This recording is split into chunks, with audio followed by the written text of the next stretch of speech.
Emergent. Is that you've got core first, Emergent? Just Emergent. Yes.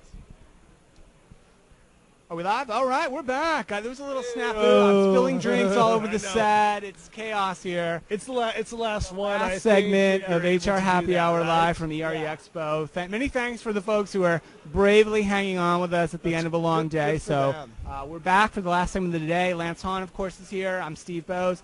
Our guest is Bill Inman from Emergent. Bill, how are you? Good. I'm doing great. How are you? Good to see you. I'm great. Good to see you again. Yeah, We had. nice to be back. I think we did this a year ago about we this did. time, right? We did. We had a conversation. More comfortable chairs this time. So. We've upscaled, right? We've done a great job. There's flowers. There's a set We've moved here. up a little bit in the world. We have really. We're arrived. I think we have arrived. Going in the right direction. We have cards with. Like I said, you get up here, then it goes downhill. That definitely happens. We had joked earlier, Bill, with one of the guests, that this was probably the apex of her career. Was like making it to this spot. That's so, right. Probably mine as well. Right. So, Bill, welcome again. Thanks for coming by. Tell us a little bit about Emergent and what Emergent does.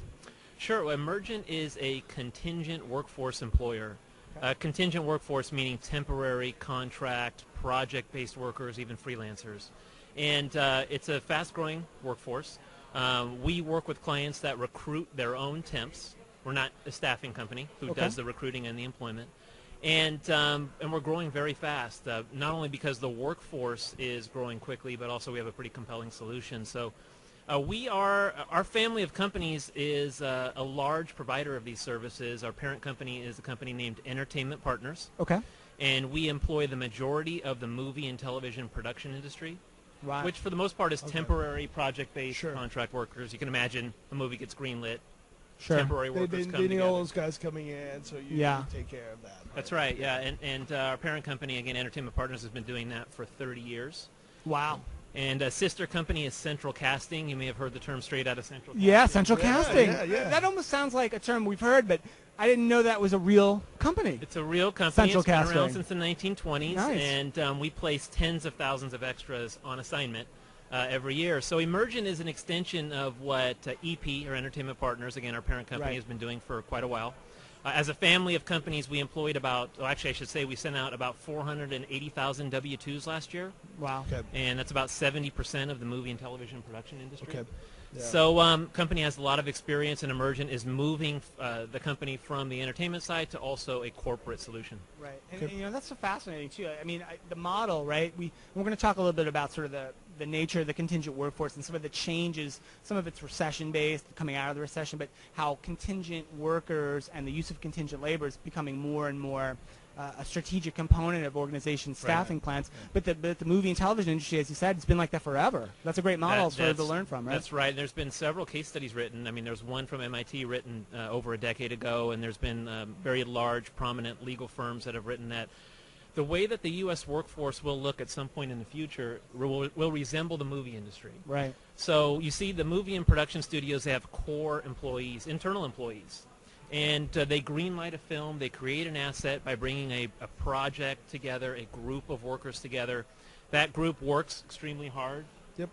They're very specialized skills. When they're done creating the movie, the asset lives on.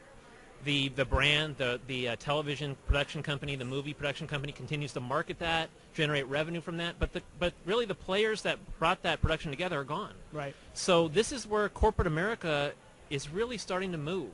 They're understanding that they can have a small contingent or a reasonable contingent or maybe just a little bit smaller than they've normally had contingent of core workers, and then bring project-based workers together.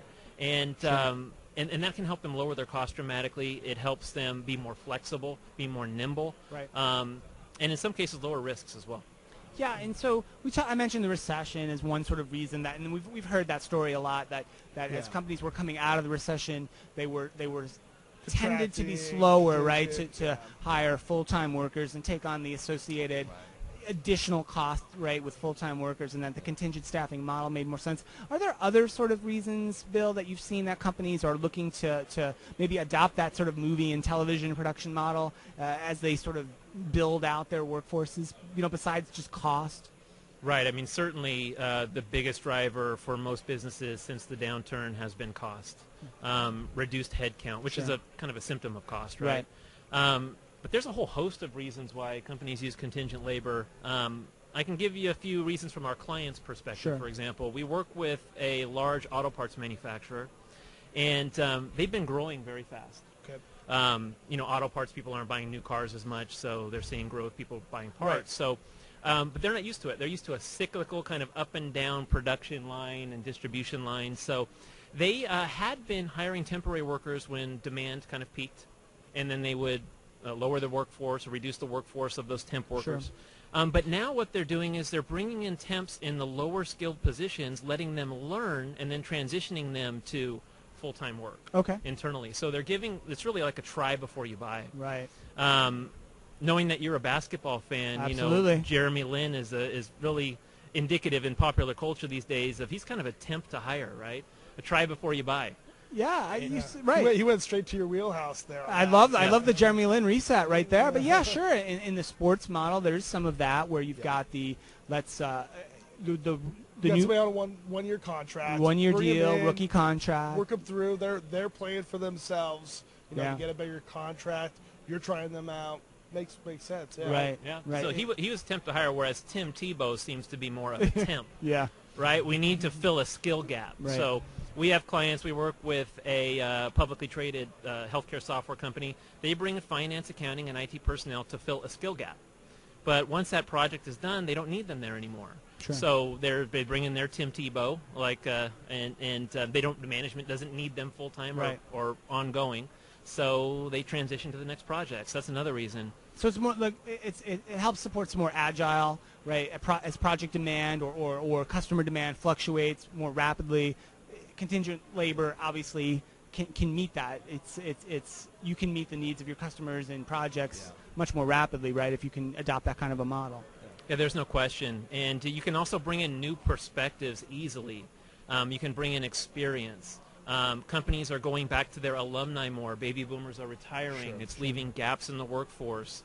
A buzzword is just-in-time workforce. Sure. So bringing back alumni to fill roles that they know. They know the building. They worked there before. They understand what the job entails. So we could go on about just this one subject for probably until the next ERE. So. Yeah, but it's sort of that support that you guys provided, Emergent, sort of allows companies, provides them a service that allows them to move that fast, right? Because one of the problems, right, just anybody who's hired and onboarded anybody, whether they're a permanent worker, a temp worker, a contract worker, all the stuff you've got to do, right, from finding the person, obviously, but then once you found them, to get them actually on site, getting them paid properly, getting them registered, all that, that's arduous, right? And that's sort of a gap that you guys step into and help fill. It is. It's a big gap. Yeah. So the industry has moved from $82 billion in 2010 to $87 billion in 2011. It'll probably pass $90 billion. I'm talking U.S. Okay. It'll probably pass $90 billion this year. It's expected to be $160 billion by 2018. Wow. Globally, it's $300 billion, which I think is low. I've seen numbers up to $400 billion, but probably we'll get closer to $1 trillion. And by the industry, I mean temporary, project-based contingent labor. That being said, a lot of the companies that engage contingent workers may engage them on a 1099 basis. Sure. Even though they make sure that the worker has to be there every day in a certain cubicle using their computer and with the manager telling them what to do. That's a risk. Yeah. Right. A 1099 contingent. Big time. Yeah. Absolutely. And the IRS has, of the misclass situations they've looked at, 46% of IRS misclass audits result in being misclassed. Right. That's a big number, and in California, the penalties have gotten even steeper with Governor Brown. So that's one risk.